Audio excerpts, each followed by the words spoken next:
আজকে আপনাদের কাছে এসেছি এই দলিলটা দেখাতে। পশ্চিমবঙ্গ বিধানসভায় 1947-এর 20 জুন মোহাম্মদ আলী জিন্নাহ চেয়েছিল গোটা বাংলা। ডক্টর শ্যামাপ্রসাদ মুখার্জি বলেছিলেন না, পুরো বাংলা দেব না। তখন ব্রিটিশরা বলেছিল ভোট করো, সংখ্যাগরিষ্ঠ আইনসভার মেম্বার যা চাইবে আমরা তাই মেনে নেব। পশ্চিমবঙ্গ বিধানসভায় সারাদিন আলোচনার পরে এই যে তার রেজুলেশন। জানতে হবে ভাই, আপনি আরামে আছেন, রোজগার করছেন, সংসার করছেন, বেড়াতে যাচ্ছেন, আনন্দে আছেন। পাকিস্তানে আর হিন্দু আছে? 0, 1%। আফগানিস্তান 0, শুধু হিন্দু নয়, শিখ, জৈন, পার্সিও নেই। বাংলাদেশে আপনি 7%। ঘন্টা বাজাতে পারবেন না, শাঁখ বাজাতে পারবেন না, কীর্তন করতে পারবেন না। ওরা বলে দিবে এই টাইমে আপনি পুষ্পাঞ্জলি দেবেন, এই টাইমগুলো করতে পারবেন না। মাঝে মাঝেই মন্দির ভাঙা হবে, হিন্দু নিধন হবে, হিন্দু বাড়ির পাল বাড়ির বাচ্চা মেয়েটাকে চোখের সামনে তুলে নিয়ে চলে যাবে। শিখা রাখতে পারবেন না, ধুতি পরতে পারবেন না, গলায় তুলসী রাখতে পারবেন না, টিকা পরতে পারবেন না। বাংলাদেশে ইউটিউব খুলুন না, ভর্তি হয়ে গেছে আপনাদের। তো গল্প বলছি না, সত্যি বলছি। সেদিন ডক্টর শ্যামাপ্রসাদ মুখার্জির নেতৃত্বে 58 জন ভোট দিয়েছিলেন আমরা ভারতে থাকবো, পাকিস্তানে যাব না। সবগুলো নাম পড়ুন, সব হিন্দু। সেই জিন্নাহ যে রক্তবীজ এখনো পোতা আছে, এখনো অপারেশন সিঁদুর হচ্ছে। 100 কিলোমিটার ভিতরে ঢুকে ইন্ডিয়ান এয়ারফোর্স প্রথমবার মাসুদ আজহারের বংশকে নির্বংশ করছে।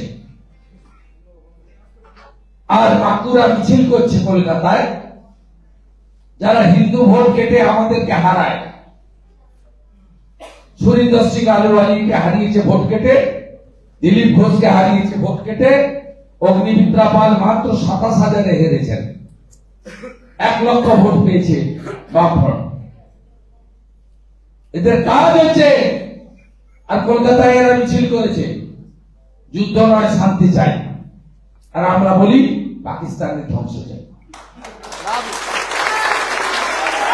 শুধু জিহাদি তৃণমূলকে শেষ করলে হবে না। দুর্গাপুরের কারখানার গেটে গেটে যে মাকুগুলো আছে লাল ঝান্ডা, ভোটের সময় লেনিন মার্চের নামে ভোট কাটে তৃণমূলকে বাঁচিয়ে রাখার জন্য। এদের থেকেও দুর্গাপুরের লোককে সাবধান থাকতে হবে।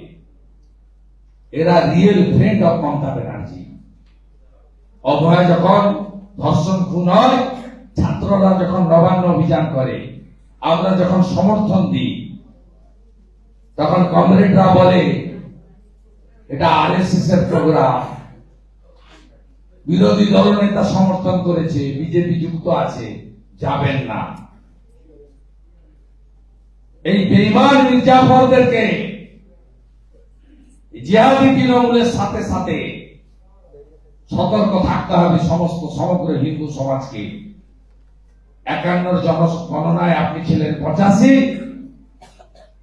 11 জনগণনায় আপনি হয়েছিলেন 72, 27 সালে যে জনগণনা হচ্ছে 31 সালে তার রিপোর্ট প্রকাশিত হবে। আমি আজকে বলে গেলাম, লিখে রাখবেন আমার নাম দিয়ে।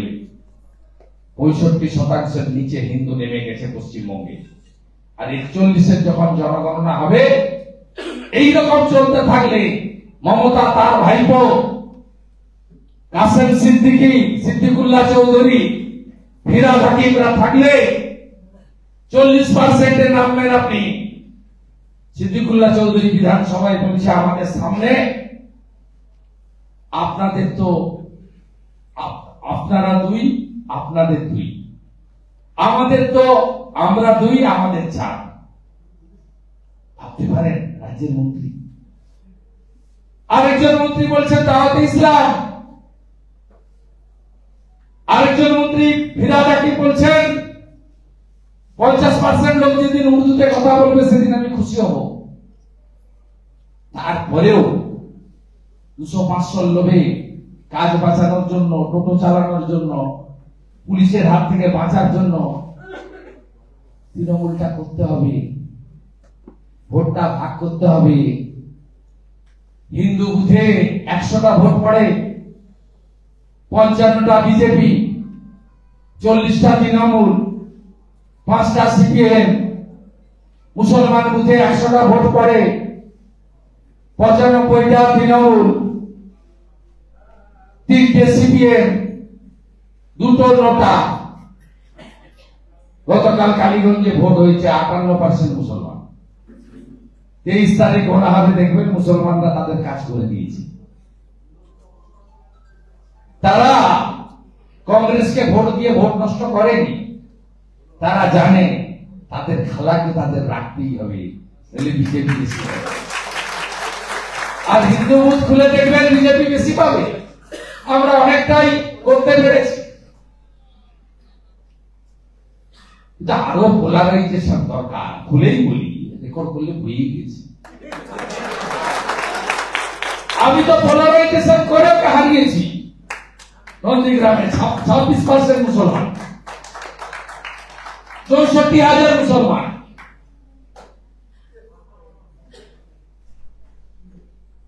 64,000-এর মধ্যে মমতাকে দিয়েছে 62,800, আর মীনাক্ষীকে দাঁড় করিয়েছিল সিপিএম। অন্য সময় মুসলমানকে দাঁড় করায়, এবার মমতাকে জেতানোর জন্য মীনাক্ষীকে দাঁড় করিয়েছিল। মীনাক্ষী পেয়েছিল 1200, আমি 0। আমাকে 1,10,000 হিন্দু ভোট দিয়ে 2,000 ভোটে জিতিয়ে দেয়। আমার সক্রিয় বিজেপি কার্যকর্তারা 26-এর ভোটে প্রার্থী দেখবেন না, হিন্দুদের বাঁচার লড়াই। মেশিনে দেখবেন পদ্ম, আর মনে মনে নরেন্দ্র মোদীজির ছবিটার দিকে লক্ষ্য রাখবেন। আমাদের কেউ নেতা নই, আমরা একজনই নেতা, তার নাম নরেন্দ্র দামোদর দাস। আমাদের ভিডিও ভালো লাগলে লাইক এবং শেয়ার করুন। কমেন্ট সেকশনে গিয়ে জানান আপনাদের মতামত। আরও ভিডিও পেতে আমাদের চ্যানেল সাবস্ক্রাইব করুন এবং প্রতি মুহূর্তে খবরের আপডেট পেতে প্রেস করুন বেল আইকন।